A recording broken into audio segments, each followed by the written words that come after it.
যদি সর্বশেষ জামাতের যেই সংসদীয় আসন সেটি ছিল বোধহয় সর্বশেষ 18টা জাতীয় সংসদ, 17টা 2001 সালে 17টা, 91 সালে ছিল 18টা। জি, তো এই 17টা থেকে সর্বশেষ এই 17টা থেকে কেন জামাত 151টায় চলে যাবে, কি মনে করেন? মানে আপনার ব্যাখ্যার জায়গাটা আমি একটু শুনতে চাই।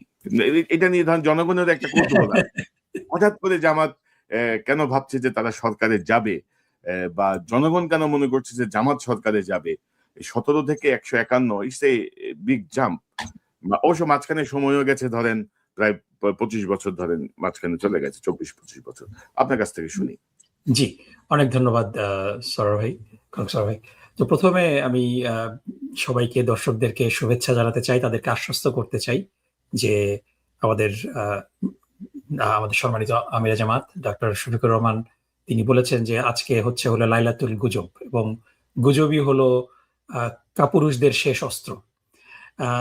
কনক সরোর ভাই যেটা বলেছেন যে তিনি বিএনপির পক্ষ থেকে একজনকে ইনভাইট করেছেন, কিন্তু নৈতিক জায়গা থেকে বিএনপির কারো আসার সাহস হবে না। যেভাবে আপনারা দেখেছেন যে আমাদের সম্মানিত আমির জনাব তারেক রহমানকে বারবার সরাসরি পলিসি নিয়ে বিতর্ক করার জন্য আহ্বান জানিয়েছেন, কিন্তু আমাদের তারেক রহমান সাহেব স্ক্রিনের পিছনে স্ক্রিপ্টেড কথাবার্তার বাইরে কথাবার্তা বলতে গিয়ে যে আউলিয়ে যান। তিনি, আপনারা তো দেখেছেন যে চট্টগ্রামে গিয়ে তিনি ঘোষণা দিয়েছেন যে চট্টগ্রামকে বাণিজ্যিক রাজধানী করবেন। উনি জানান না যে এটা অলরেডি করা আছে। কুমিল্লা ইপিজেড এর ঘোষণা দিচ্ছেন যেটা অলরেডি আছে। উনি যশোরে গিয়ে উনি চিনিকল, বন্ধ চিনিকল খুলে দিতে বলেন। লোকজন আজকেও পর্যন্ত খুঁজছে যে কোন জায়গায় গুপ্তভাবে যশোরে চিনিকল আছে। তিনি নীলফামারীতে গিয়ে বলেন যে মেডিকেল কলেজ করে দিবেন। তো মেডিকেল কলেজের ছাত্রছাত্রীরা খুব অবাক হয়ে বুঝতে চেষ্টা করে যে আমরা এখানে যেটা পড়ছি এটা কি তাইলে আয়ুর্বেদিক কলেজ নাকি? তো এই হলো এদের অবস্থা। They don't have any substance.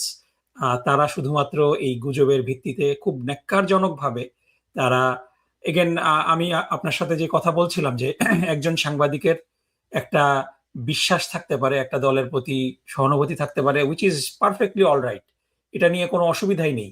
কিন্তু যখন নির্লজ্জভাবে দলের পক্ষ থেকে এবং ডিজিএফআই এর পক্ষ থেকে স্ক্রিপ্ট ধরায় দেওয়া হবে সাংবাদিকদেরকে, এবং সেটা তারা সিন্ডিকেটেড ভাবে প্রচার করতে থাকবে, মানে আপনি অবাক হয়ে যাবেন। আমরা দেখেছিলাম যে কিছুদিন আগে যে ছাত্রলীগের একজন সাবেক নেতা একটা ফেসবুক স্ট্যাটাস দিল 1 মিনিট পরে, এটা কপি করলো জুলকারনাইন সাহেব, এবং 2 মিনিট পরে এটা মির্জা ফখরুল সাহেবের অফিসিয়াল পেজ থেকে এটা প্রচার হইলো। তারপরে যখন এটা নিয়ে, এই টাইম লাইন নিয়ে যখন মানুষ এটাকে সোশ্যাল মিডিয়াতে আনা হলো, তখন মির্জা ফখরুলের পেজ থেকে এটা ডিলিট করলো। সো এদেরকে কি, বিএনপিকে কি ডিজিএফআই, ছাত্রলীগ এবং জুলকারনাইন সাহেব চালায়? এই সমস্ত কারণে আপনারা দেখছেন যে মানুষ বিএনপির প্রতি প্রচন্ড ক্ষুব্ধ, প্রচন্ড বিরক্ত। এবং আপনি যে কথাটা বললেন যে কেন 18 থেকে কিংবা 17 থেকে, কিংবা জামাতের বলা হয় যে 4% ভোট, সেখান থেকে এতগুলা কেন বাড়বে? তো প্রথম কথা হলো যে জামাতকে যেভাবে বিলিটল করা হয়, ডিহিউম্যানাইজ করা হয়। 1991 সালে যখন জামাত একা একা নির্বাচন করেছিল তখন ভোট ছিল 12%। এরপরে 96 সালে ইট ওয়াজ এ লিটল সেটব্যাক। আপনাদের মতো যারা জামাতকে মানে আমি সমর্থক বলবো না, কিন্তু জামাতকে আপনারা পছন্দ হয়তো করেন, কিংবা অনেক মানুষ পছন্দ করে, কিন্তু আওয়ামী লীগকে বেশিও পছন্দ করেন। আওয়ামী লীগের সাথে জামাতের কেয়ারটেকার আন্দোলনের কারণে দেয়ার ওয়াজ এ সেকশন অফ জামাত সাপোর্টার যারা জামাতের প্রতি একটু ক্ষুব্ধ ছিল। এটার আমরা সাথে সাথে রেজাল্টটা পেয়েছি 96 সালে।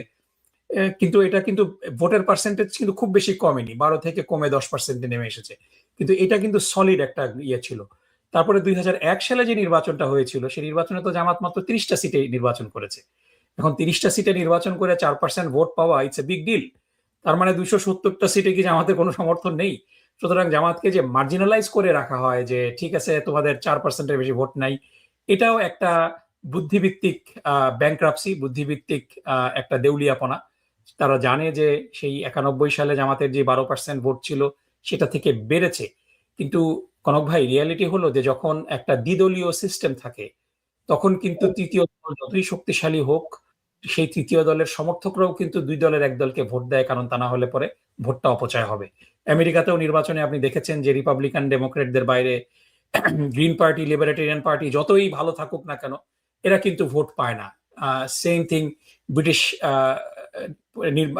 নির্বাচনেও, যে কনজারভেটিভ এবং লেবার পার্টির বাইরে কিন্তু থার্ড পার্টিরা খুব বেশি ভালো করতে পারে না। সো এই কারণে আপনার দীর্ঘদিন ধরে বিএনপি এবং আওয়ামী লীগের যে ভোটগুলা ছিল অ্যাবাউট 35% মতো বলা হয়, এই 35% যারা বিএনপি এবং আওয়ামী লীগকে ভোট দিয়েছে, জি এই ভোটের কোনো কপিরাইট কিন্তু বিএনপি এবং আওয়ামী লীগের নেই। এই লোকজনের বিএনপিকে অনেকে ভোট দিয়েছে আওয়ামী লীগের প্রতি ক্ষুব্ধ হয়ে, আওয়ামী লীগকে অনেককে ভোট দিয়েছে বিএনপির প্রতি ক্ষুব্ধ হয়ে।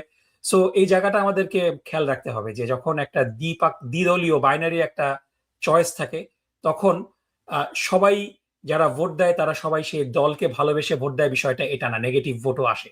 সো জি বাংলাদেশ জামাত ইসলামী এইবারই প্রথম নির্বাচনে একটা বাইনারি চয়েসের মধ্যে হচ্ছে, ইদার অর, 0 আর 1 এর মধ্যে। এবং আপনি যেটা বলছেন যে দিস হাইপ ইজ রিয়েল, মানে আপনি এটা শুধু ফেসবুকে দেখবেন না, আপনি লোকজনের সাথে কথা বললে আহ, দেখবেন যে অনেকেই দাঁড়িপাল্লাকে পছন্দ করছে। এবং এটা এই কারণে না যে তারা সবাই জামাতের সমস্ত পলিসির সাথে এগ্রি করে। আপনি দেখবেন যে হিন্দু মহিলা, তারপরে খুব একেবারে খুব প্রোগ্রেসিভ মডার্ন মহিলা, যারা পর্দার ব্যাপারে অত সচেতন না, ওয়েস্টার্ন পোশাক পরে, এরাও কিন্তু দাঁড়িপাল্লার পক্ষে ক্যাম্পেইন করছে। এবং এটার একটা বড় কারণ হলো দুটা। একটা হলো যে বাংলাদেশ জামাত ইসলামের প্রতি গত 24 বছর ধরে যেরকম করে ডিহিউম্যানাইজ করা হয়েছে মিডিয়াতে, আমাদেরকে উন্মানুষ বানিয়ে ফেলা হয়েছে। মানুষ আমাদেরকে এই 2024-এর 5ই আগস্টের পরে খুব কাছ থেকে দেখতে পাচ্ছে। এবং মানে আমরা যদিও 2001 সালে শরিক ছিলাম, কিন্তু তারপরেও আমাদের মানুষের কাছে পৌঁছার ব্যাপারে কিন্তু রেস্ট্রিকশন ছিল। আনরেস্ট্রিক্টেড ভাবে আমরা পৌঁছাতে পারিনি। এই প্রথম আমরা আনরেস্ট্রিক্টেড ভাবে মানুষের কাছে পৌঁছানোর কারণে মানুষ আমাদেরকে কাছ থেকে দেখছে এবং মিলাতে পারছে না যে আরে মিডিয়া বলছে যে এরা হইলো মানে অমানুষ টাইপের একটা জীবজন্তু, কিন্তু আমরা তো দেখছি যে আমরা বিপদে পড়লে এরাই সবচেয়ে মানে, এবং তারা মিলাচ্ছে যে আরে গত 15-16 বছর আমরা যখন বিপদে পড়েছি এরাই তো আমাদেরকে সহযোগিতা করেছে, জানতাম না যে তখন এরা জামাত কিংবা শিবির। এই যে গুপ্ত কথাবার্তা বলে, বাঘ তো গুপ্তই থাকবে, কুকুরই তো সারাদিন ঘেউ ঘেউ করে, তাই না কোনো ভাই? তো এই যে জিনিসটা যে আমাদের প্রতি যে ঘৃণার প্রচার হয়েছে, চাষাবাদ হয়েছে, মানুষ দেখছে যে আরে এরা তো অন্যরকম। So এটা একটা বিষয় কাজ করেছে মোমেন্টামের জন্য। আর আরেকটা বিষয় হলো যে গত 1.5 বছর ধরে বিএনপির যে লাগামহীন দুর্নীতি, চাঁদাবাজি এবং মানুষের উপরে অত্যাচার, একেবারে একটা জালিমকে বিদায় করে 1.5 বছর ধরে মানুষের প্রতি জুলুম করেছে মানুষ। এটা তো আপনারা আমাকে বলতে হবে না, মানুষ তো দেখছে। এবং বিএনপির অনেক লোকজন বিএনপির উপরে ক্ষুব্ধ। এবং আমরা সোচ্চারের একটা সার্ভে দেখেছেন আপনারা, যে 30% লোক যারা বলছে জামাতকে ভোট দিবে, তারা একসময় বিএনপিকে ভোট দিয়েছে। সো 30% বিএনপির ভোটার, 1/3 বিএনপির ভোটার, তারা জামাতকে ভোট দিচ্ছে। এবং তারপরে সর্বশেষ কথাটা হলো যে যেইভাবে নির্লজ্জভাবে আওয়ামী তোষণ করে যাচ্ছে, আওয়ামী লীগের পতিত ফ্যাসিস্টদেরকে পুনর্বাসন থেকে শুরু করে তাদেরকে যেইভাবে তাদের ভোট পাওয়ার জন্য নির্লজ্জভাবে বিএনপি প্রচারণা চালাচ্ছে, এটাতে বিএনপির যে বেজ, এই বেজ বিরক্ত হয়ে জামাত ইসলামের দিকে ধাবিত হয়েছে। এই কারণে আমরা একটা মোমেন্টাম দেখছি। না, কিন্তু মোমেন্টাম তো দেখছেন, কিন্তু ধরেন পাশাপাশি এটাও আছে যে প্রশাসন পুরো জামাতের নিয়ন্ত্রণে, বিএনপির ওইভাবে মনোযোগ দেয় নাই। বিএনপি ধরেন একটা অংশ চাঁদাবাজিতে লিপ্ত ছিল বা ব্যবসা বাণিজ্য শুরু করার জন্য প্রস্তুত ছিল, কিন্তু জামাত খুব সুকৌশলে প্রশাসনের একটা অবস্থান তৈরি করে নিয়েছে। এবং একটা তালিকাও সাম্প্রতিক সময় দেখলাম ফেসবুকে, আমি ভেরিফাই করতে পারি নাই, ভাইরাল হচ্ছে যে কোন জেলায় কারা কারা এনসিপি জামাত। তো আপনি কি মনে করেন যে প্রশাসনে কেমন, আপনাদের দখল কেমন, প্রশাসনের জায়গাটা থেকে কি আপনারা বেশ শক্তি পাচ্ছেন? বিষয়টা হলো যে প্রশাসন বিএনপি দখল করার চেষ্টা করেছে। ভাই একটা মিনিট সময় দেবেন, আমার ইয়েটা ফেসবুকটা এখনো অনলি মি হয়ে আছে, আমি একটু এটাকে চেঞ্জ জি করে দেই। কিভাবে চেঞ্জ করব? সেটিং এ গিয়ে চেঞ্জ করতে হবে না, তাই না? সেটিং এ, হ্যাঁ, প্রাইভেসিতে যান, প্রাইভেসিতে গেলে চেঞ্জ হয়ে যাবে। আচ্ছা আচ্ছা, আমি এটা শেয়ার করে রাখি যে আগে, অনলি তারপরে। মির উপরে ক্লিক করলে আপনি অপশনটা পাবেন। আচ্ছা, ঠিক আছে, ওকে।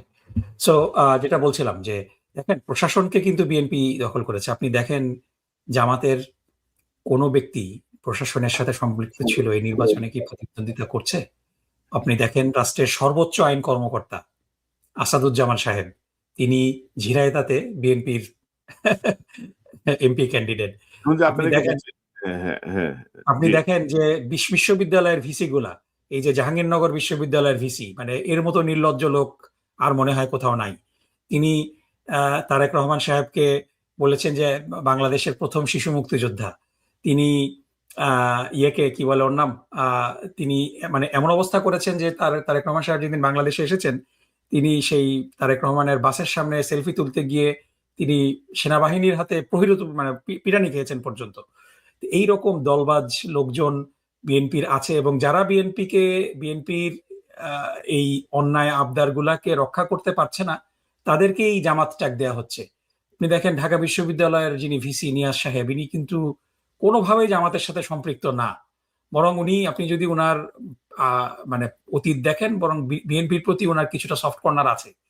কিন্তু যেহেতু বিএনপির অন্যায় দাবি দেওয়ার সাথে ডাকসু নির্বাচন উনি ক্যান্সেল করেননি বিএনপির চাপের কারণে তাকে, এবং উনি নামাজ পড়েন, দাঁড়িয়ে আছে, এজন্য ওনাকে একেবারে জামাত ত্যাগ করে দিয়ে দেওয়া হলো। সো এই যে ট্যাগিং এর রাজনীতি, এটা তো খুব দুঃখজনক। এবং আমি দায়িত্ব নিয়ে বলতে পারি যে আমাদের অবশ্যই বাংলাদেশের মানুষের মধ্যে জামাত এবং শিবিরের প্রতি ভালোবাসা থাকা মানুষের তো অপরাধ না, কিন্তু আমাদের কোনো দলীয় পদাধিকারী কোনো ব্যক্তি প্রশাসনে নেই, এটা আমি দায়িত্ব নিয়ে বলতে পারি। পদাধিকারী না থাকলে ধরেন আপনাদের কাজে জায়গাটা তো অনেক কৌশলেই, তো সেই জায়গাটায় আমি জানি না, আমি ভেরিফাই করতে পারি না, এটা ভেরিফাই করা খুবই টাফ, কারণ বাট এরকম একটা অভিযোগ আছে আপনাদের দিকে। কিন্তু ধরেন আপনারা দুইটা দল গত 15 বছর হাসিনার বিরুদ্ধে ছিলেন, আপনারা জুলুম নির্যাতনের শিকার হলেন, আপনারা গুম খুনের শিকার হলেন, আপনার বাবাকেও ফাঁসিতে হত্যা করা হলো, যেটাকে অনেকে সবাই বলেন যে জুডিশিয়াল কিলিং। তো সেই জায়গাটায় ধরেন 5ই আগস্টের পরে আপনাদের মধ্যে বিরোধটা কেন হলো? এবং ধরেন বিএনপি অভিযোগ করে যে 5ই আগস্টের পরে জামাতের আমির হঠাৎ করেই মানে কি বলবো ভারতের দিকে ঝুঁকে গেলেন, হঠাৎ করেই আওয়ামী লীগকে ক্ষমা করে দিলেন, হঠাৎ করেই ওনার যেসব বক্তব্য, তাতে বিএনপি সন্দেহ করে যে জামাত প্রথম আঘাতটা করেছে বিএনপিকে, যে আমরা ইন্ডিপেন্ডেন্টলি আমরা ক্ষমতায় যাব, নিশ্চয়ই আপনাদের কাছে কোনো বাইরের রাষ্ট্রের কোনো সিগন্যাল আছে, না হলে আপনারা এই যে ধরেন এতদিনের যে সম্পর্ক, মানে দুঃখের দিনের সম্পর্কটা হঠাৎ করে সুসময়ে এসে এরকম বৈরিতায় কেন রূপ নিল? কবি রবীন্দ্রনাথের একটা কবিতা ছোটবেলায় মুখস্থ করেছিলাম, সেটার একটা লাইন হলো যে যা কিছু হারায় গিন্নি বলে কেষ্টা বেটাই চোর। তো বিএনপির অবস্থাটা অনেকটা এরকম যে আমরা কেষ্টা হয়ে গিয়েছি, যে অন্যায় অপরাধ করবে বিএনপি, ভারতের দিকে ছুটে যাবে বিএনপি, ভারতের সাথে অলিখিত একটা চুক্তি করে এসেছে। আপনি দেখেন বাংলাদেশের সম্মানের জায়গা, আবেগের জায়গা হলো ক্রিকেট। সেই ক্রিকেটে আমাদের মোস্তাফিজকে আইপিএল এ খেলতে দিল না। এটা নিয়ে বিএনপির পক্ষ থেকে আপনারা কোনো বিবৃতি দেখেছেন? যার ফলশ্রুতিতে যা বাংলাদেশের ন্যায্য দাবি যে আমরা আমাদের প্লেয়াররা ভারতে সেফ না, সেখানে এটা আমরা নিউট্রাল ভেন্যুতে খেলার দাবি করেছিলাম, সেটা ইন্ডিয়ার প্রভাবাধীন আইসিসি রিজেক্ট করেছে। এটা নিয়ে কি আপনারা বিএনপিকে কোনো কথা বলতে দেখেছেন? শেখ হাসিনা সেই প্রেস ক্লাবে বসে, ফরেন রিপোর্টার্স ক্লাবে বসে পরিষ্কার বাংলাদেশের সরকার উৎখাতের হুমকি দিচ্ছে, এটা তো বাংলাদেশের স্বাধীনতা সার্বভৌমত্বের প্রতি হুমকি। সেটা নিয়ে আমরা কি বিএনপির পক্ষ থেকে কোনো উচ্চবাচ্য দেখছি? আপনি এগুলো সব বিষয়ে দেখবেন যে বাংলাদেশ জামাত ইসলামী পরিষ্কারভাবে, বাংলাদেশ জামাত ইসলামী অফকোর্স কোনো দেশকে শত্রু বানাতে চায় না, আমরা সবার সাথে বন্ধুত্ব, কারোর সাথে শত্রুতা করব না, কিন্তু বাংলাদেশ আমাদের জন্য প্রায়োরিটি। বাংলাদেশের সম্মান, সার্বভৌমত্ব এবং মর্যাদা রক্ষা করে আমরা সবার সাথে সম্পর্ক রাখবো, কিন্তু বিএনপি তো এটা করছে না। সো এখানে মানে এই ধরনের কথাবার্তার তো কোনো যুক্তি নাই। আর দ্বিতীয় কথা হলো যে অবশ্যই আমরা একটা জোট আমরা করেছিলাম, কারণ আমাদের শত্রু ছিল খুব শক্তিশালী। সেই শত্রুর বিরুদ্ধে আমাদের ঐক্য খুবই জরুরি ছিল, এবং এই ঐক্যবদ্ধ আন্দোলনের মাধ্যমেই আমরা সরকারের পতন ঘটিয়েছি। এবং সরকারের পতন ঘটানোর পরে অবশ্যই আমরা নিজেদের শক্তি পরীক্ষা করব নির্বাচনের মাধ্যমে। আমাদের তো বিএনপির অনুগত থাকার আর কোনো সুযোগ নেই, কারণ এখানে তো আমাদের কমন শত্রু বিদায় হয়েছে। আমরা নির্বাচনে যদি জনগণ আমাদেরকে পছন্দ করে, আমরা আমরা দায়িত্ব পালন করব, জনগণের সেবা করব। যদি আমাদেরকে জনগণ পছন্দ না করে, আমরা জনগণের যে আমাদের যেই দায়িত্ব জনগণ আমাদেরকে দিবে, আমরা লিমিটেড রোল প্লে করব। কিন্তু সমস্যা হয়ে যায় যে বিএনপি 2025-24 সালের অগাস্ট মাসের বিপ্লবের পরে মনে করলো যে তারা ক্ষমতায় চলে এসেছে এবং বেপরোয়া চাঁদাবাজি শুরু করলো। এখন বিএনপি বেপরোয়া চাঁদাবাজি শুরু করেছে যখন, তখন আমরা কিন্তু তাদেরকে বলেছি যে ভাই একটু ধৈর্য ধরেন, জনগণ কেবলই একটা আহ, একটা একটা দানব থেকে মুক্ত হলো, এখনই আমরা জনগণের উপরে আবার ব্যবসায়ীদের উপরে এই অন্যায়টা না করি। কিন্তু বিএনপি কিন্তু শুনলো না। আমরা কিন্তু ভাতৃসুলভ আচরণ প্রথমে করেছি, বিএনপি কি ইন্টারনালি আমরা আমরা ওয়ার্নিং দিয়েছি। কিন্তু আপনি কন্টিনিউয়াসলি চাঁদাবাজি করে যাবেন আর আমরা পাবলিকলি এটা নিয়ে বলতে পারবো না, মানে এটা এটা কি ধরনের এক্সপেকটেশন? আমরা তো বিএনপির হ্যাঁ, দলদাস কিন্তু না, কিন্তু তাই না? না কিন্তু নকিব ভাই, জামাত কি চাঁদা নেয় না? জামাতের কি রাজনৈতিক অবশ্যই নেয় না। আমরা দল চালানোর জন্য আমরা চাঁদা নিতে আমরা হয় না? অবশ্যই চাঁদা নেই না। আমরা আমাদের দলকে চালাই আমাদের ইন্টারনাল সহযোগিতার মাধ্যমে। জামাত ইসলামীর প্রত্যেকটা সদস্য তাদের ইনকামের 5% প্রতি মাসে জামাতের তহবিলে দান করে, এটা রিকোয়ারমেন্ট। এটা আমরা আমাদের নিজেদের পয়সায় আমরা দল চালাই। আমরা আমরা কোনো চাঁদাবাজি করি না, এবং চাঁদাবাজির সাথে এবং মানে এটা অবশ্যই বাংলাদেশের যে এই চাঁদাবাজির যে কালচার, এটার এই এই এই ভাইরাসে আমাদেরও দু একজন ইম্প্যাক্টেড হয়েছে, এবং আমরা যখনই খবর পেয়েছি তখনই সাথে সাথে আমরা তাদের বিরুদ্ধে ব্যবস্থা নিয়েছি। এবং এটা ওই লোক দেখানো বিএনপির মতো ব্যবস্থা না যে রবিউলকে হত্যা মামলায় দীপ্ত টিভির সাংবাদিককে হত্যার জন্য আমরা বহিষ্কার করলাম, আবার কিছুক্ষণ পরে আমরা একটা বিবৃতি দিয়ে আবার তাকে এখন দেখেন আপনার ঢাকা 10-এ সে নির্বাচিত প্রার্থী। এবং মানে বিষয়টা খুবই নেক্কারজনক যে এই দীপ্ত টিভির সাংবাদিক, সে তার ফেসবুক স্ট্যাটাসে মৃত্যুবরণ করার কিছুদিন আগে, যেটা এখন অলরেডি ভাইরাল, সে বলেছে যে কিভাবে রবিউল এবং তার লোকজন তাকে ইন্টিমিডেট করেছে একটা ফ্ল্যাটের বিষয়ে, এবং এই ফ্ল্যাট দখলকে কেন্দ্র করে রবিউল হত্যায় জড়িত। এবং সেই রবিউলকে বহিষ্কারও করেছে কিন্তু বিএনপি, চিঠি আছে। এবং বহিষ্কার করে একদিকে, আরেকদিকে নমিনেশন দেয়। আমরা তো এই নাটকে যাইনি। হাজার হাজার লোককে নাকি বিএনপি বহিষ্কার করেছে, কিন্তু পরের দিন সবাইকেই দেখা যায় যে বিএনপি তাদেরকে, আপনি শামা ওবায়েদকে বহিষ্কার করেছিল এর আগে চাঁদাবাজির জন্য, আবার শামা ওবায়েদকে নমিনেশন দিল, দেখা গেল যে ডিপ্লোম্যাটিক মিটিং এ নিয়ে যায়। আমাদের ক্ষেত্রে এটা পাবেন না। আমাদের মধ্যে যারা অপরাধ করেছে আমরা খুব ট্রান্সপারেন্ট। আপনি বলেন আমাদেরকে যে আমাদের কে অন্যায়ের সাথে জড়িত, অবশ্যই আমরা আমরা তো মানে মানুষ হিসাবে কেউ ভুল ত্রুটির ঊর্ধ্বে না।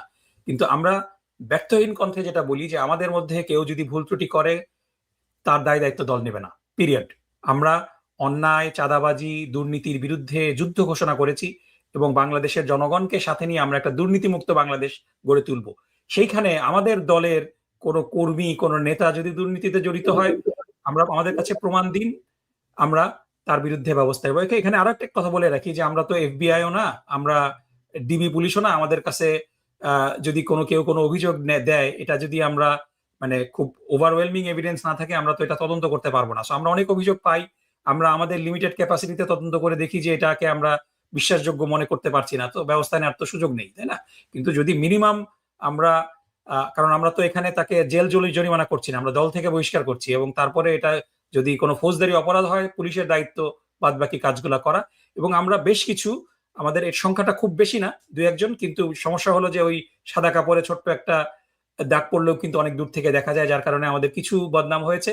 কিন্তু আমরা সবাইকে আশ্বস্ত করতে চাই যে দুর্নীতির ব্যাপারে, অপরাধ অন্যায়ের ব্যাপারে আমরা আপোষহীন। আমাদের দলের যত বড় দায়িত্বশীলই হোক না কেন, আমরা তার বিরুদ্ধে ব্যবস্থা নিয়েছি। না, কিন্তু আমি যে যে প্রশ্নটা আপনাকে করেছিলাম যে আপনারা কি ধরেন ইন্ডিপেন্ডেন্টলি পলিটিক্স করার জন্য বা ক্ষমতায় যাওয়ার জন্য কি জামাতের আমির মানে বিএনপির অভিযোগ যেটা যে জামাতই তো আমাদেরকে প্রথমে আক্রমণ করছে, জামাতই তো আমাদের থেকে বের হয়ে গেছে প্রথম।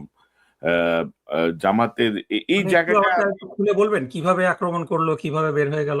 মানে জামাতের আমির ইন্ডিপেন্ডেন্টলি একটা কিছুতে যেতে চেয়েছেন, যেটা আমি আপনাকে বলছিলাম যে না, জামাত তো বিএনপির অঙ্গ সংগঠন না ভাই। জামাত তো ইন্ডিপেন্ডেন্ট একটা সংগঠন, তাই না? জামাত কি মানে জাতীয়তাবাদী জামাত দল নাকি? জামাত কিন্তু একটা ইন্ডিপেন্ডেন্ট কিন্তু জুলাই রাজনৈতিক দল। বিপ্লবের জামাত পরে, না কিন্তু নকিব ভাই, জুলাই বিপ্লবের পরে আপনারা কি আরেকটু সহনশীল হয়ে যৌথভাবে যদি থাকতেন, এটা কি দেশের জন্য মঙ্গল হতো না? আমরা মানে আপনি যদি দেখেন যে ৫, ৬, ৭, ৮ ৪ দিন কোনো সরকার ছিল না দেশে, কিন্তু বিএনপি জামাত যে ঐক্যবদ্ধ একটা অবস্থানে ছিল, সেটা কিন্তু ওই ক্রাইসিসটাকে সুন্দর ম্যানেজমেন্ট করা গেছে কিন্তু কোনো সরকার ছাড়াই। তো সেখানে ধরেন হঠাৎ করে এই যে মানে আমি আসলে কোনো দলের পক্ষে বা বিপক্ষে না। আমার বিষয়টা হচ্ছে ধরেন জুলাই বিপ্লবের পরে ধরেন এবার একটা সংবিধান সংশোধন হবে, একটা সংস্কার হবে বা সকল কিছু হবে।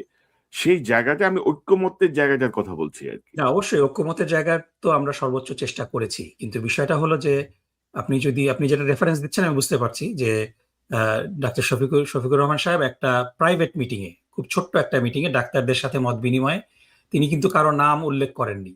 তিনি বলেছেন যে একটা জালেমের বিদায় হয়েছে আর একটা জালেম আমাদের উপরে চেপে বসেছে, কিন্তু তিনি কিন্তু বিএনপির নাম উল্লেখ করেননি। এবং সেটার কথাই আমি বলছিলাম যে আপনি যেটা বললেন যে আমরা 5 থেকে 8 তারিখ পর্যন্ত খুব সুন্দরভাবে ম্যানেজ করেছি, কারণ তখনও ডক্টর ইউনূস সাহেব শপথ নেননি।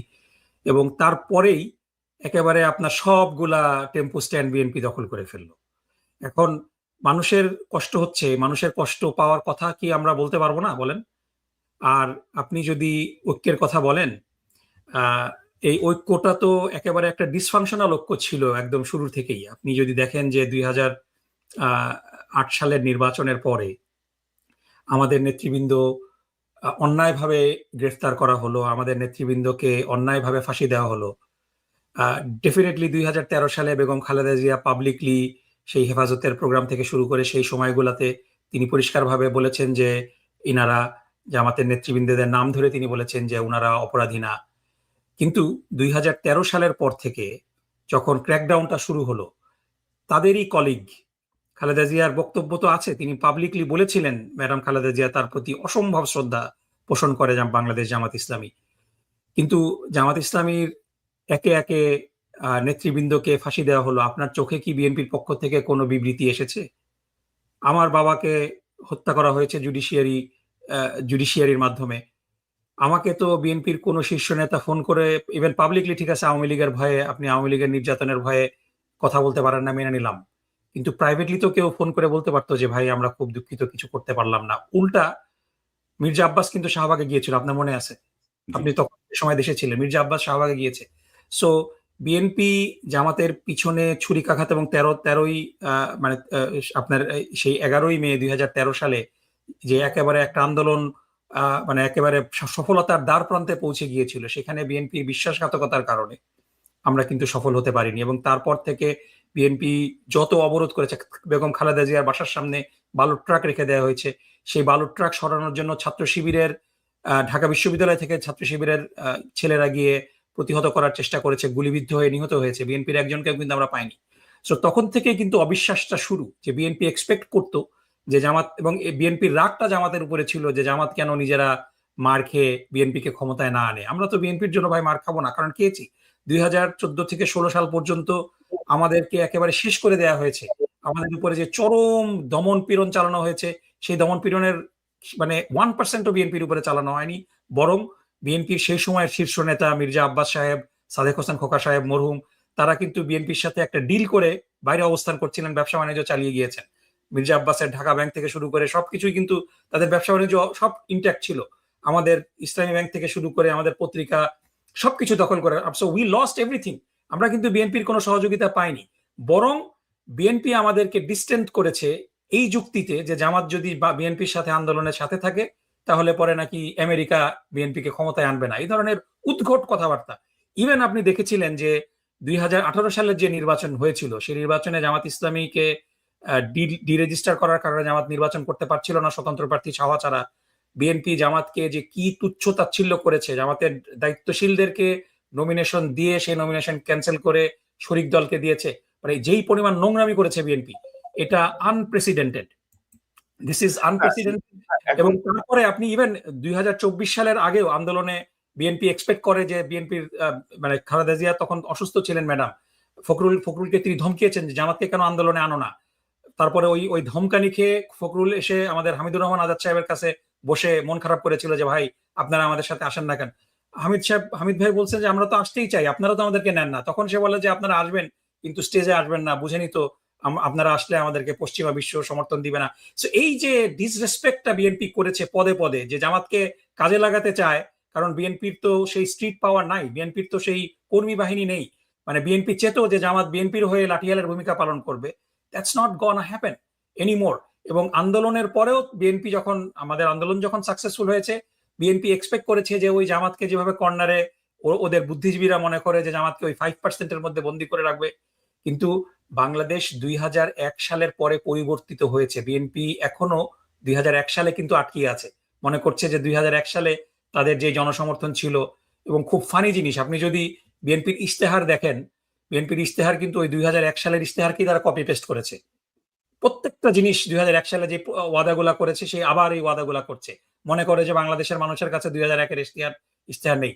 সো বিএনপি 2001-এ বন্দী হয়ে আছে, তাদের কাছে জেনজির হ্যাঁ, সাথে তারা লতিফ ভাই, করতে পারছে না, এবং তারা মনে করে যে জামাত ওই ছোট্ট একটা দল ছিল, তাদের আঙ্গুলের নিচে সবসময় থাকবে, তাদের কথা মতো চলবে। আমরা বিএনপির কথা মতো কেন চলবো ভাই? আমরা তো ইন্ডিপেন্ডেন্ট একটা দল, আমরা বিএনপির সাথে সুসম্পর্ক রাখবো এবং আমরা সেটা রেখেছি। এখনো বিএনপির অনেক নেতৃবৃন্দের সাথে আমাদের সুসম্পর্ক আছে, কিন্তু বিএনপির যে সমস্ত মানে কি বলা যায় অনলাইন ছাত্রীরা, এই ওয়াহিদুজ্জামান, তারপরে আপনার এই কি ইমতিয়াজ মির্জা, মারুফ মল্লিকের মতো মানে সাইবার দুর্বৃত্তরা যেইভাবে নোংরামি শুরু করেছে জামাত ইসলামের বিরুদ্ধে, মানে এটা আনপ্রেসিডেন্টেড। কিন্তু তারপরও আমরা বিএনপির শীর্ষ পর্যায়ের নেতৃবৃন্দের সাথে এখনো সুসম্পর্ক রাখি। সবগুলা রাজনৈতিক দলের মধ্যে কিছু মিনিমাম ঐক্যমত থাকতে হবে, দ্যাট ইজ ভেরি গুড। কিন্তু প্রত্যেকটা রাজনৈতিক দলই তো ইন্ডিপেন্ডেন্ট, আমরা ইন্ডিপেন্ডেন্ট ভাবে আমরা আমাদের শক্তি পরীক্ষা করব, এবং এখানে তো আওয়ামী লীগের এসে যাওয়ার ভয় নাই আমাদের। যদি আমরা আওয়ামী লীগের সাথে প্রতিদ্বন্দ্বিতা করতাম, তাহলে আমরা সবাই মিলে ঐক্যবদ্ধ হয়ে আওয়ামী লীগের সাথে প্রতিদ্বন্দ্বিতা করতাম, কিন্তু আওয়ামী লীগ জনসমর্থনহীন, এখন বাংলাদেশের রাজনীতিতে ইররেলেভেন্ট। সুতরাং আমরা নিজেদের মধ্যে তো শক্তি পরীক্ষা করতেই পারি।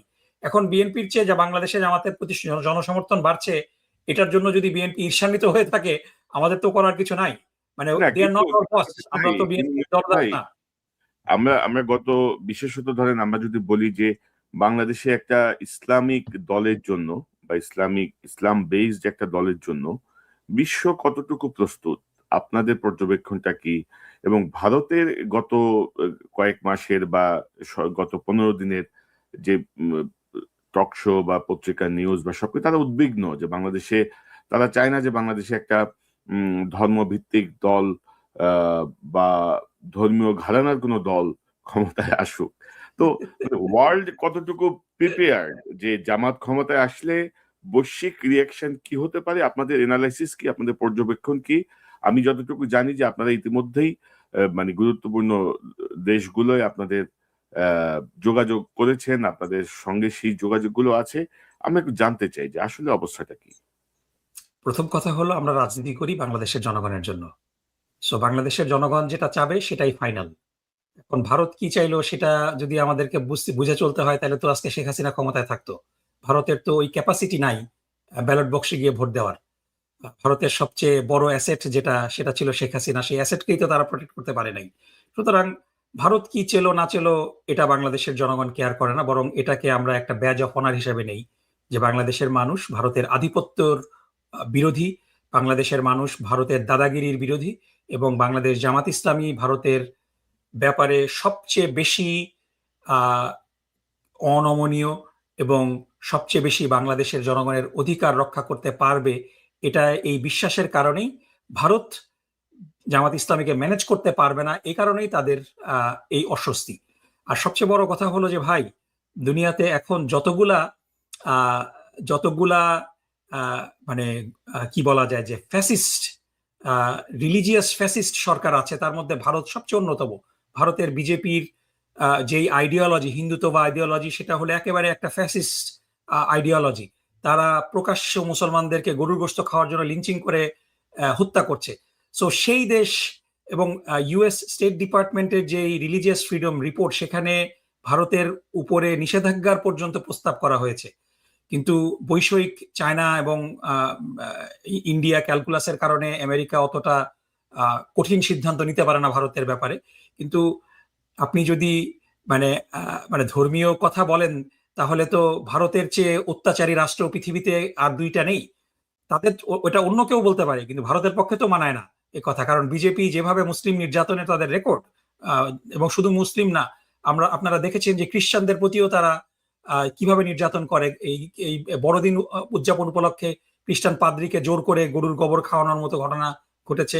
সো ইন্ডিয়ার কথা আমাদের ধর্তব্যের বিষয় না, এবং তাদের যে কথাবার্তা, এটার মধ্যে চরম একটা দ্বিচারিতা রয়েছে। আর দ্বিতীয় বিষয় হলো যে বিশ্ব কিন্তু বদলে গিয়েছে। আমরা দেখেছি যে সিরিয়ার যিনি বর্তমান রাষ্ট্রপ্রধান, তার উপরে কিন্তু $1 মিলিয়ন বাউন্টি ছিল তার মাথার উপরে, যে তিনি একজন আইসিসের শীর্ষ নেতা ছিলেন, এবং সেই ব্যক্তি আমরা দেখেছি হোয়াইট হাউসে গিয়ে ডোনাল্ড ট্রাম্পের পাশে বসে মিটিং করেছে। সুতরাং আমরা যেই জুজুর ভয় দেখাই যে এই হইলে ওই হবে, ওই হলে ওই হবে, আমি আপনাকে দায়িত্ব নিয়ে বলতে পারি আমি দীর্ঘ 12 বছর ধরে 2013 সাল থেকে শুরু করে আজকে পর্যন্ত মার্কিন প্রশাসনের সাথে যোগাযোগ রাখি। এবং কনক সরোয়ার ভাই, আপনিও বিভিন্ন সময় স্টেট ডিপার্টমেন্টের সাথেও বৈঠক করেছেন। আপনি বলতে পারবেন এবং যারা এখানে যোগাযোগ রাখে তারা বলতে পারবে যে অবশ্যই যুক্তরাষ্ট্রের রাজনৈতিক কারণে জামাতকে ভালোবাসার কোনো কারণ নাই, এবং আমরা কারো কথা মতো চলি না, আমরা আমাদের কথা মতো চলি, জনগণের কথা মতো চলি। কিন্তু আমরা সবার সাথে সম্পর্ক রাখতে চাই, আমরা এনগেজড, এবং তাদের আমাদের ব্যাপারে কোনো প্রশ্ন থাকলে আমরা জবাব দেওয়ার চেষ্টা করেছি, এবং আমাদের ব্যাপারে তাদের আহ সেরকম কোনো অস্থিরতা এবং প্রশ্ন নেই। বরং আমি গতকালকেও ওয়াশিংটন ডিসি থেকে এসেছি, আমরা দেখতে পাচ্ছি যে তারা কাইন্ড অফ প্রস্তুত এবং তারা জানে যে বাংলাদেশে জামাত ইসলামী খুবই ভালো ফলাফল করতে পারে। সো তাদের এরকম প্রস্তুতি আমি দেখেছি। On the other hand, Tarique Rahman সাহেবের ব্যাপারে মার্কিন প্রশাসনে এখনো অনেক বেশি উদ্বেগ এবং উৎকণ্ঠা আছে, তার দুর্নীতির ব্যাপারে প্রমাণিত তথ্যাদি তাদের কাছে আছে। সুতরাং আপনি যদি তারেক রহমান সাহেব এবং ডক্টর শফিক সাহেবের মধ্যে কম্পেয়ার করেন, ডক্টর শফিক সাহেব অক্টোবর মাসে ওয়াশিংটন ডিসিতে এসেছেন এবং তিনি খুব হাই লেভেল মিটিং করেছেন। তারেক রহমান সাহেব কিন্তু ওয়াশিংটন ডিসিতে আসার সাহস এখনো পর্যন্ত ওকে, করেনি। আমি তো ধরেন সেদিক এটা থেকে দেখলে আমরা দেখব যে আমাদের বিদেশে কোনো প্রভু নেই, আমরা বাংলাদেশের জনগণকে নিয়ে রাজনীতি করি, কিন্তু আমরা সবার সাথে এনগেজ করছি। আমাদের ব্যাপারে কারো কোনো প্রশ্ন থাকলে আমরা প্রশ্নের উত্তর দেব, এবং আমরা আমাদের প্রশ্ন উত্তরগুলোর মাধ্যমে যে কনসার্নগুলো আমাদের ব্যাপারে, আমাদের শত্রুরা আমাদের ব্যাপারে মিস ইনফরমেশন ছড়িয়ে রেখেছে, আমরা এর সবটুকুই ডিফিউট করতে পেরেছি। এবং আমাদের সাথে আপনি দেখেছেন যে অলমোস্ট বাংলাদেশের বিভিন্ন কূটনীতিকরা লাইন দিয়ে ডক্টর শফিক সাহেবের সাথে দেখা করছেন। সো আপনি যে উদ্বেগের কথা বললেন, এই উদ্বেগ থাকলে তো লাইন দিয়ে দেখা করতে পারতেন না। কিন্তু নকিব ভাই ধরেন আমরা সেই 1-11 এর আমল থেকে দেখছিলাম যে প্রত্যেকটা পশ্চিমা রাষ্ট্রদূত বা সকল রাষ্ট্রদূতই জামাতের সঙ্গে কন্টিনিউয়াস মিটিং করছে, এবং ধরেন বিএনপি বা আওয়ামী লীগের সঙ্গে মিটিং এর আগে যে জামাতের সঙ্গে আগে মিটিং করতো, জামাতকে তারা একটা কি বলবো মডারেট মুসলিম দল হিসেবে তারা সার্টিফিকেট দিয়েছে। কিন্তু জামাত যখন বিপদে পড়ছে তখন কিন্তু আমরা পৃথিবীর কোনো রাষ্ট্রকে দেখি নাই যে আপনাদের পাশে এসে দাঁড়াতে। এবং বিএনপির একজন কেউ থাকলে ভালো হতো, যে যে কারণ আমরা কিন্তু 5ই আগস্টের পরে বিএনপির কোনো প্রতিনিধি দলকে দেখি নাই যে মানে মার্কিন যুক্তরাষ্ট্রের সাথে এসে কোনো কৌশলগত কোনো বৈঠক হয়েছে, বা আপনারা যেটাকে ডিবাং এবং ডিফিউজ করেছেন, বিএনপি কে নিয়ে যে বিষয়গুলো আছে সেই বিষয়গুলো নিয়ে কোনো ডিবাং বা ডিফিউজ করা হয়েছে। আমরা জানি না, বিএনপি কেও যোগ দিলে ভালো হতো, আমরা এখনো আশা করি হয়তো। এখানে একটু কনক ভাই 1 মিনিট বলে রাখি যে বিএনপির যেটা হয়েছে, যে বিএনপির মধ্যে প্রচুর মানে আমি এক্সকিউজ মাই ল্যাঙ্গুয়েজ, প্রচুর পরিমাণ বাটপার আছে। যেমন এই যে আপনার খুব প্রিয় মানুষ কি বলে সাদ্দি নামে একজন বাটপার আছে। তারপরে এরকম লোকজন, এরা রাস্তার মধ্যে একজন সাদা ব্যক্তিকে ধরে বলে যে আপনি এটা হলো অমুক সিনেটর, কথা বলেন তারেক রহমান সাহেবকে, এবং তারেক রহমান সাহেব এত নাইভ যে মনে করে যে উনি সিনেটর। যদি বলতো যে উনি ডোনাল্ড ট্রাম্পের মতো করে কথা বলার মতো লোক প্রচুর আছে। So this is what BNP is. আপনি দেখেছেন যে এর আগে মিয়া আরেফিন নামে একজন লোকরে জো বাইডেনের উপদেষ্টা বানিয়ে তার সাথে দেখা করেছে। তারপরে এই যে আরেকজন বাটপার এনায়েত করিম চৌধুরী, আপনি চিনেন তাকে, এখানে সিআইএর এজেন্ট হিসেবে পরিচয় দিত, সে বিএনপির মানে একদম হাইয়েস্ট লেভেলে তার অ্যাক্সেস ছিল। সো এইগুলো হলো মানে, এবং এটা হয় যে আপনি একটা দল যখন অনৈতিক হয় তখন এই ধরনের বাটপারদের পাল্লায় পড়ে। সো দ্যাট ওয়াজ বিএনপির ব্যাপারটা নিয়ে আমি আসলে খুব অবাক হই যে ধরেন এনআইএত কিন্তু ধরেন শুধু বিএনপি না, বাংলাদেশে বহু শীর্ষ রাজনৈতিক দলের সাথেই সে কানেক্টেড ছিল। আওয়ামী লীগ বলেন, বিএনপি বলেন, আপনাদের খবর জানি না, বাট এরকম বহু পর্যায়ে সে কানেক্টেড ছিল এবং সে বাংলাদেশের সরকার পরিবর্তন করবে। এবং আমি নিজে আমি তো দায়িত্ব নিয়ে বলতে পারি যে সে তো আমার সাথেও যোগাযোগ করেছে, কিন্তু আমি তার সাথে 2 মিনিট কথা বলেই আই ফিগার আউট যে সে একটা বাটপার। তো এখন মানে এত ব্রিলিয়ান্ট মানুষ, তার আশেপাশে নাকি এত মানে হাইলি কোয়ালিফাইড লোকজন থাকে, তারা তার বাটপারি বুঝতে পারলো না। আমি 2 মিনিট কথা বলেই বুঝলাম যে সে বাটপার। এবং আমি আপনার সাথে আমার কবে 2016 সালে কথা হয়েছে, তখন কিন্তু এর ব্যাপারে আমি আপনাকে বলেছিলাম যে বাটপার আমাকে কল দিছিল। সো এই যে বিষয়গুলা যে মানে বিএনপি এই বাটপারদের চক্করে পড়েছে, এবং আজকে রাত্রেবেলা এই বাটপারি চক্র তাদের শেষ কামড় দিচ্ছে গুজব ছড়ানোর মাধ্যমে, লাইলাতুল গুজবে। বাংলাদেশের মানুষ এই গুজবে কান দেবে না। There is something magical going on the ground. আমরা মনে করি এখন ম্যাজিক্যাল কিছু হয় কিনা, মিরাকল কিছু হয় কিনা, মিরাকল না, it is all hard work.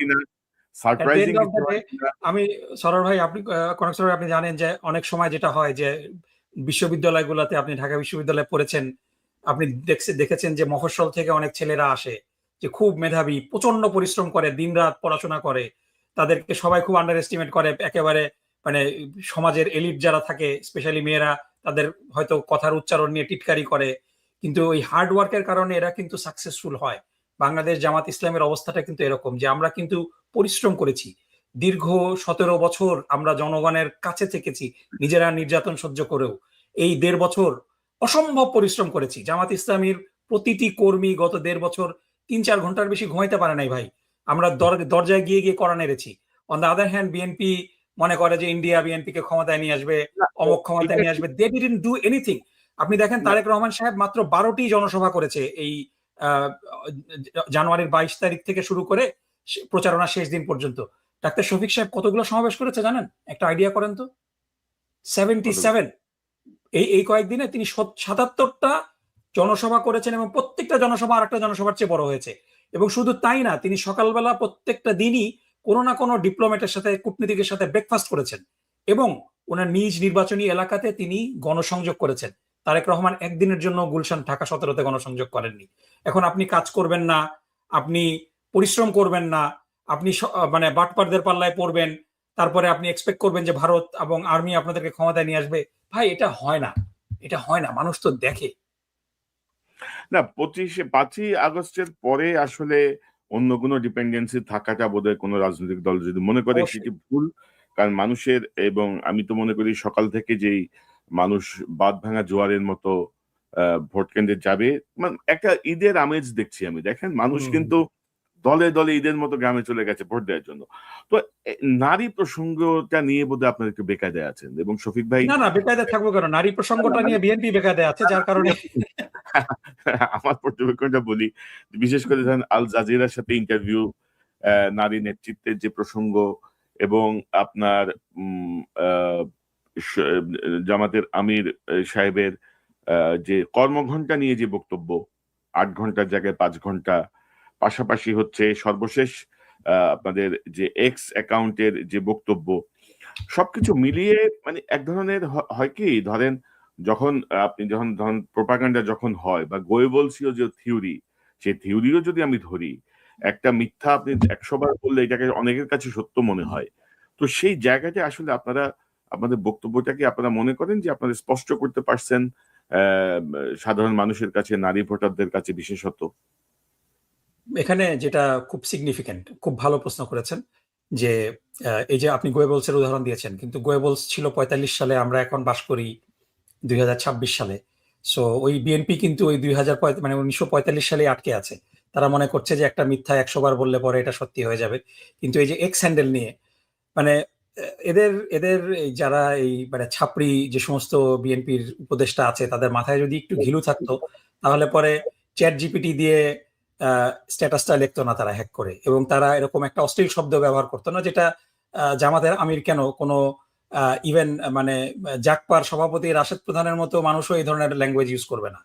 তো এটাতে মানে যে কোনো মানুষ যাদের একটু সিম্পল বুদ্ধি আছে, মানে এখন যারা মানে বুদ্ধি বন্ধক রেখে আসছে তারেক রহমানের বাসায়, তারা ছাড়া যাদের সিম্পল বুদ্ধি আছে তারা বুঝবে যে এই ধরনের ল্যাঙ্গুয়েজ নির্বাচনে 12 দিন আগে কোনো সাধারণ মানুষ তো বলতেই পারে না, শফিক সাহেবের মতো মানুষ এটা কেন বলবে? তো এদের কিন্তু এই মিথ্যা প্রচারণা মাঠে মারা গেছে। এখন প্রশ্ন হলো কেন এই মিথ্যা প্রচারণা? এই মিথ্যা প্রচারণার কারণ হলো যে বিএনপি, আমার সাথে বিএনপির অনেক মানে দায়িত্বশীল পর্যায়ের লোকজনের কিন্তু কথা হয়। তারা আমাকে বলছে যে ভাই আপনারা কিভাবে আশা করেন, ডাকসুর আগে তারা আমাকে বলেছিল অনেকে, অনেকে না সবাই, যে ভাই বাংলাদেশে ঢাকা বিশ্ববিদ্যালয় হলো সবচেয়ে বেশি প্রোগ্রেসিভ মহিলাদের জায়গা, ওইখানে আপনাদের মতো হুজুরদেরকে মহিলারা ভোট দিবে, এটা আপনারা কিভাবে এক্সপেক্ট করেন? কনক ভাই আপনি বলেন, ডাকসুতে শিবির মহিলাদের ভোট বেশি পেয়েছে না পুরুষদের ভোট বেশি পেয়েছে?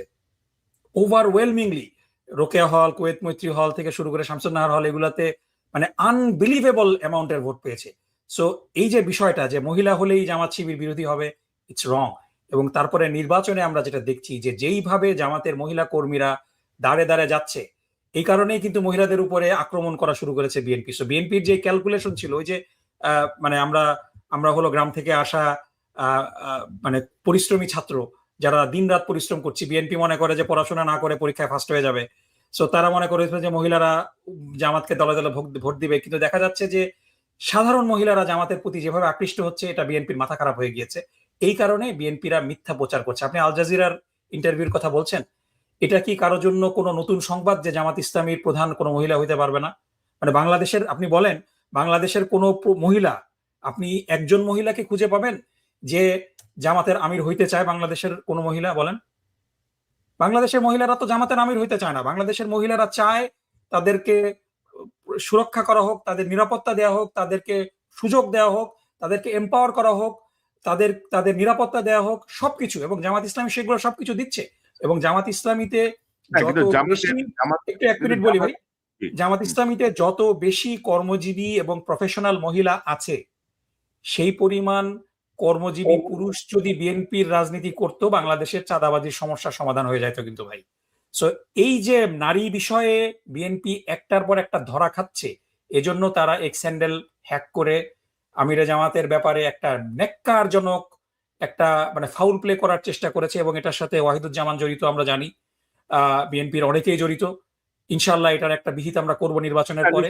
কিন্তু তারপরে এই যে নারীর 5 ঘন্টা কমানো, মানে এখানে তো নারীর 5 ঘন্টা কমানোর কথা বলা হয়নি। এখানে বলা হয়েছে যে সমস্ত মাদের ছোট বাচ্চা আছে তাদেরকে এটা একটা অপশন দেওয়া হবে, ইটস ওয়েলফেয়ার। কিন্তু এটাকে এমন ভাবে করে নেওয়া হলো যে নারীদেরকে ঘরে আটকায় ফেলানো হবে।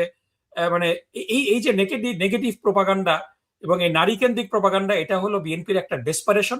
কারণ নারী ভোট বিএনপি মনে করেছিল যে তারা একেবারে চেলচেলায় 80-90% নারী ভোট পেয়ে যাবে। কিন্তু নারীদের মধ্যে আপনি আগামী নির্বাচন, আল্লাহ আল্লাহ করছি, ইনশাল্লাহ আমরা কনফিডেন্ট সুষ্ঠু হবে, আপনি দেখবেন যে নারীদের ওভারওয়েলমিং ভোট এবং নারীদের ওভারওয়েলমিং ভোট ডাকাতি রুখে দেওয়ার কারণেই বিএনপি আগামীকাল পরাজিত হবে ইনশাআল্লাহ।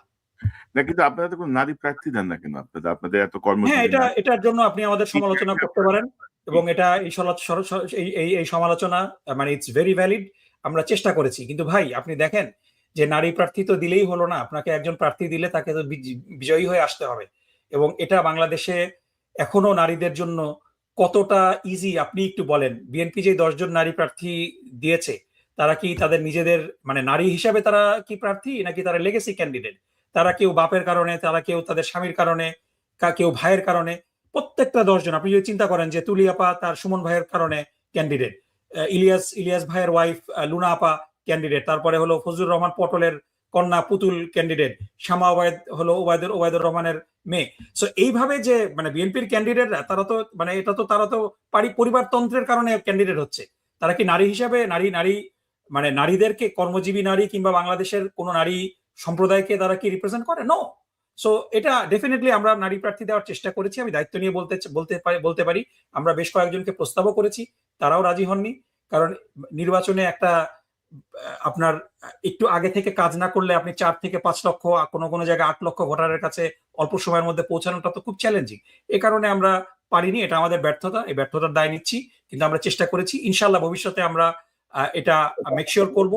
সাথে সাথে আমির জামাত কিন্তু বলেছেন যে ক্যাবিনেটে বিপুল সংখ্যক নারী, খ্রিস্টান, বৌদ্ধ, হিন্দু তাদের প্রতিনিধিত্ব থাকবে, তারপরে আপার হাউসে থাকবে। সুতরাং নারীদের প্রতিনিধিত্ব নিশ্চিত হবে। এবং আমি যেটা বললাম যে বাংলাদেশ জামাত ইসলামীর নেতৃত্ব পর্যায়ে যত বেশি প্রফেশনাল মহিলা আছে, বাংলাদেশের অন্য কোনো রাজনীতিতে, অন্য কোনো রাজনৈতিক দলে সেটা নেই। বিএনপিতে সেই রকম সংখ্যক পুরুষও নাই। না, কিন্তু মানে এটা অবশ্য ঠিক যে 52টা দলের মধ্যে 30টা দলেই কোনো নারী প্রার্থী নাই। জুলাই সনদে আমাদের জোটের মধ্যে তো আছে। মানে জোটের মধ্যে আছে, এনসিপি যুক্ত হওয়ায় আপনাদের সাথে। এনসিপি বোধহয় একমাত্র 6% উইমেন ক্যান্ডিডেট তারা নমিনেশন দিয়েছে, যেটা জুলাই সনদে ছিল 5%। জামাত বিএনপির বোধহয় 4% এর কাছাকাছি। তো হয়তো এটা ভবিষ্যতে হবে। তবে এই যে আপনার এই কথা হঠাৎ মাথায় আসলো, ধরেন যে জায়গাগুলো আমি বলছিলাম প্রথম থেকে, যে ধরেন একটা আসনে ব্যারিস্টার আরমান এবং সঞ্জিদা তুলি, তো ওনার নাম না, সঞ্জিদা তুলি, ওনাদের দুজনকে মুখোমুখি করে দেওয়াটা ঠিক হইলো না। খুব অন্যায় হয়েছে, খুব অন্যায় হয়েছে। কারণ ব্যারিস্টার আরমানকে তো আমরা 1.5 বছর আগে ক্যান্ডিডেট করেছিলাম। এখানে তুলিকে মানে উনারা ব্যারিস্টার আরমানের যে ক্লিন ইমেজ, এটার সাথে সামলে উঠতে না পেরে তারা মুখোমুখি দাঁড় করিয়েছেন। এবং ব্যারিস্টার আরমান নিজে গুমের শিকার ছিলেন 8 বছর। সঞ্জিদা তুলি তার ভাই বা গুম বিষয়ের যে আন্দোলন, সেটাকে তিনি এগিয়ে নিয়ে গেছেন হাসিনার এই রসানলের মধ্যেও।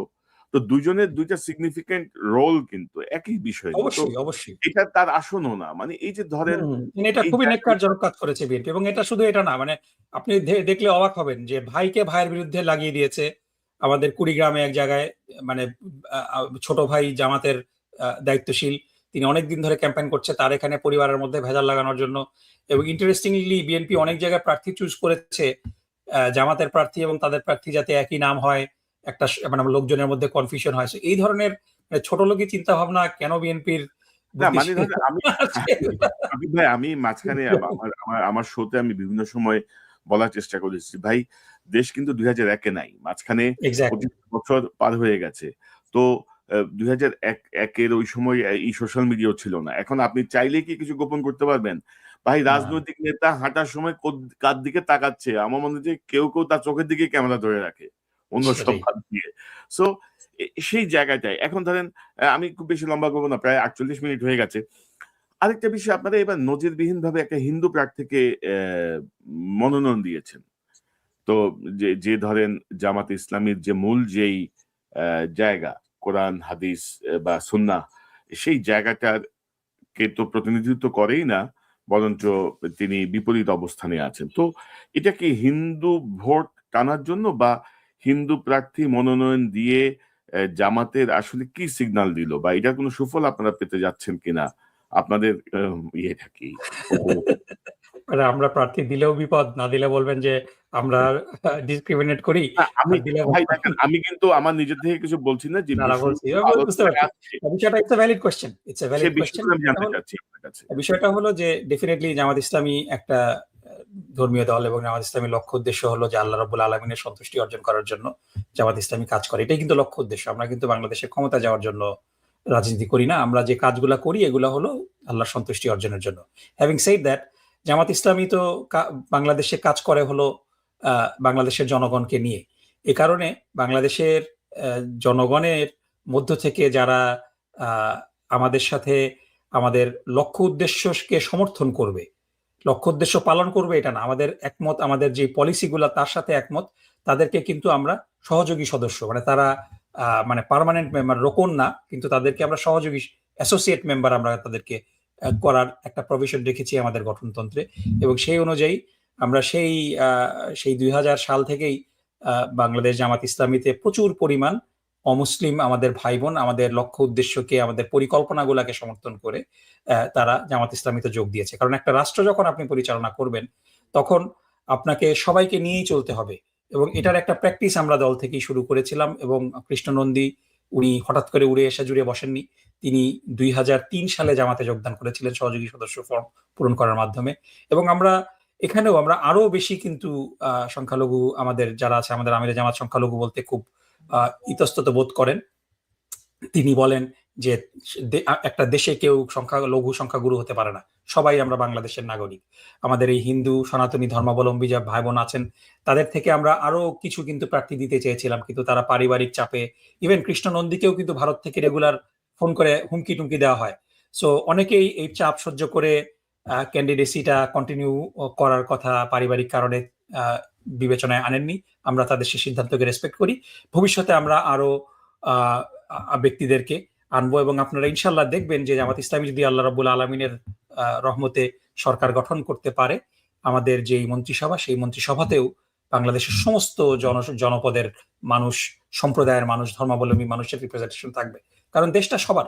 আমরা সবাইকে নিয়েই এগিয়ে যেতে চাই তো আমরা ধরেন শেষ দিকে আমরা বেশি আর ইয়ে করতে চাই না প্রায় 51 মিনিট চলছে বিএনপির কেউ যোগ দিল না আমি খুব দুঃখিত যোগ দিলে ভালো হতো আমরা কিছু বিষয় আপনি কিছু অভিযোগ করেছেন সেগুলো জবাব দিতে পারতো যেটা আমার পক্ষে এটা ওরা দিবে না মানে আমার জায়গা থেকে মোরাল জায়গাটা ওদের নেই আমার জায়গা থেকে এই জবাবগুলো দেয়া একটু কঠিন বা এটা কি হবে আমি জানি না ওরা ওদের একমাত্র অস্ত্র হলো যে যেহেতু তাদের মানে ওই আপনার আওয়ামী লীগের আমলে যেরকম আপনার মোজাম্মেল বাবু ছিল এখন হয়ে গেছে জুবায়ের বাবু হয়ে গেছে মোজাম্মেল বাবু তারপরে ওই মুন্নি সাহার জায়গা নিয়ে নিয়েছে হলো কাজী জেসিন এরা একেবারে দলদাস হয়ে সিন্ডিকেটের একই সংবাদ সবাই মিলে প্রচার করে গুজব এটাই হলো এদের আর্গুমেন্টের জায়গা সামনাসামনি ডিবেট করার মতো মোরাল অবস্থানে নেই যদি থাকতো তারেক রহমান সাহেব কিন্তু শফিক সাহেবের এবং এটা সারা বিশ্বে সভ্য সমাজের একটা প্র্যাকটিস যে শীর্ষ লিডাররা তারা একে অপরের সাথে বিতর্ক করবেন। আপনি যদি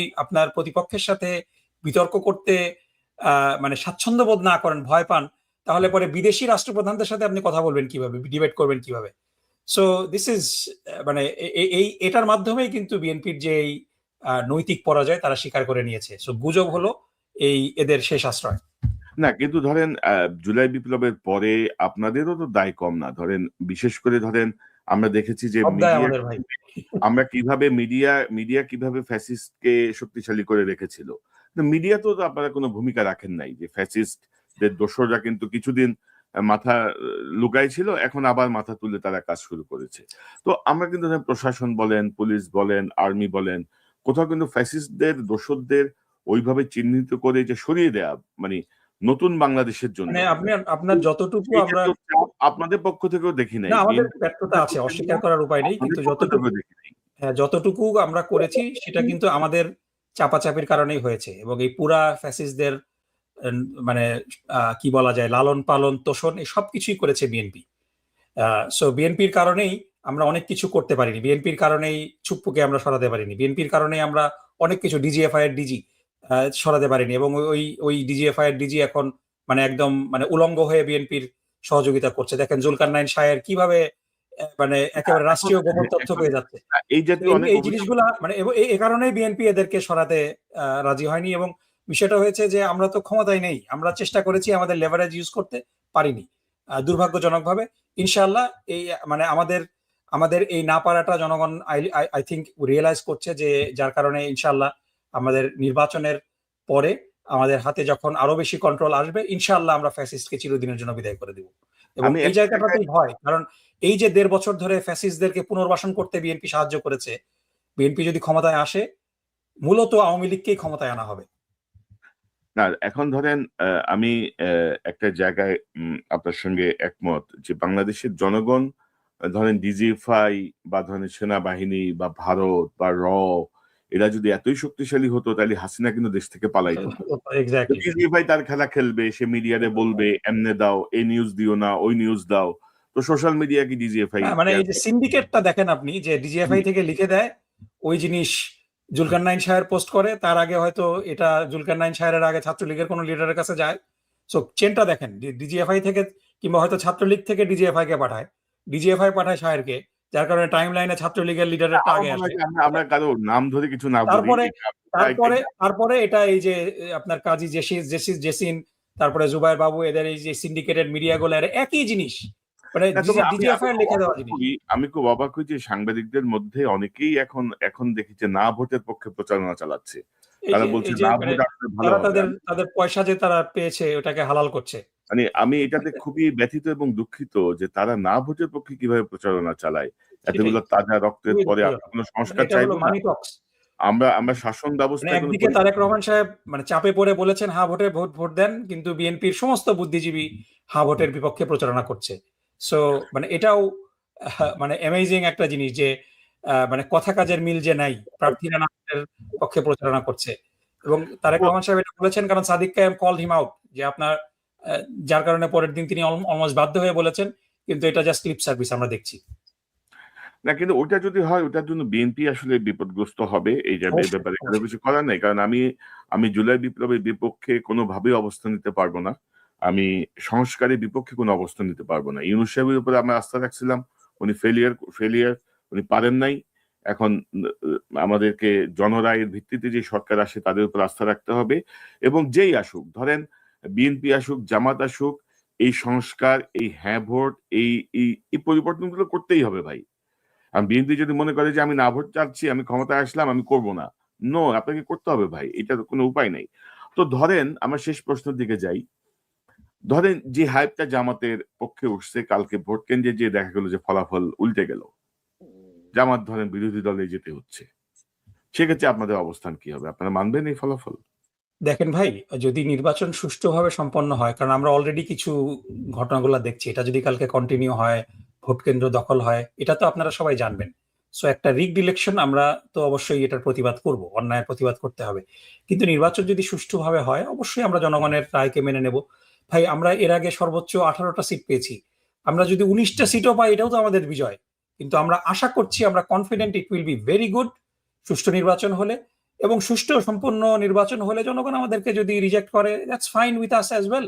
আমরা জনগণের রায়কে শ্রদ্ধা করি, কিন্তু অন্যায়ভাবে যদি চাপিয়ে দেওয়া হয়, যদি এই যে মিডিয়ার মাধ্যমে যেভাবে মানে ফেসবুকে ম্যানিপুলেশন হচ্ছে, যেভাবে ভোট কেন্দ্র দখল যদি করে তখন আমরা জনগণকে সাথে নিয়ে সেটাও প্রতিহত করব। কিন্তু সুষ্ঠু নির্বাচন সম্পন্ন হলে জনগণের রায় আমরা অবশ্যই মাথা পেতে নেব। No problem with that. তবে ধরেন আপনাদের এবং বাংলাদেশের মানুষের আসলে হাসিনার বিরুদ্ধে লড়াই করে না এক ধরনের ট্রেনিং প্রত্যেকেরই নেওয়া আছে। Exactly never under estimate the power of people. এটাই কিভাবে আগ্রাসনকে প্রতিরোধ করতে হয়। Hope for the best. আমরা চাই, মানে আমি ব্যক্তিগতভাবে ধরেন বাংলাদেশে 19 বছর সাংবাদিকতা করছি, ইউটিউবে গত 10 বছর ধরে কাজ করে যাচ্ছি। বাট আমি আমার এই প্ল্যাটফর্মটাকে আমার সাংবাদিকতা প্ল্যাটফর্ম হিসেবে ব্যবহার করতে চাচ্ছি এবং করছি আমি যার ফলে আমার অবস্থানটা জনগণের পক্ষে, বাংলাদেশের পক্ষে। কোন দলের মানে জনগণ যাকে ভোট দিয়ে ক্ষমতায় আনবে তার প্রতি আমার সমর্থন। এটা হচ্ছে কথা। এবং আমি মনে করি যে জনগণ কখনো ভুল করবে না সিদ্ধান্ত গ্রহণে। তারা যে দলকে বা যেসব ব্যক্তিদেরকে মনে করবে দেশের জন্য মঙ্গলজনক তাদেরকে তারা নির্বাচিত করবেন, এবং যিনি নির্বাচিত হবেন, যারাই সরকার গঠন করবেন, তাদের সামনে কিন্তু এই 5ই আগস্ট একটা বড় দৃষ্টান্ত হয়ে থাকার কথা। যে বরং করলে, কারণ দেখেন সেনাপ্রধান থেকে শুরু করে সকল কিছু হাসিনার, পুলিশের কনস্টেবল পর্যন্ত হাসিনার বাছাই করা লোক পুলিশে। সেখানে তাকে কোন পরিস্থিতিতে পালাতে হয়, আমি মনে করি যে সেটাও একটা বিশাল চাপ হয়ে থাকবে। আমরা এই আর কয়েক ঘন্টা পরে ভোট শুরু, আমরা সেই অপেক্ষায় থাকি কি ফলাফল হয়। নিশ্চয় নকিব ভাই, আমি আপনাকে বিরক্ত করব, যদি প্রয়োজন হয় আপনি আমার সাথে। অবশ্যই আপনাকে অনেক ধন্যবাদ। আপনি অনেক ব্যস্ত ছিলেন, তারপরেও আমাকে আপনি ইনভাইট করেছেন। এবং লেটস নট ফরগেট, আপনার এই আন্দোলনে হাজার হাজার মানুষের কোরবানি আছে, কিন্তু কিছু কোরবানি সবকিছু ছাপিয়ে যায়। আপনি শুধু দূর থেকে ভূমিকা পালন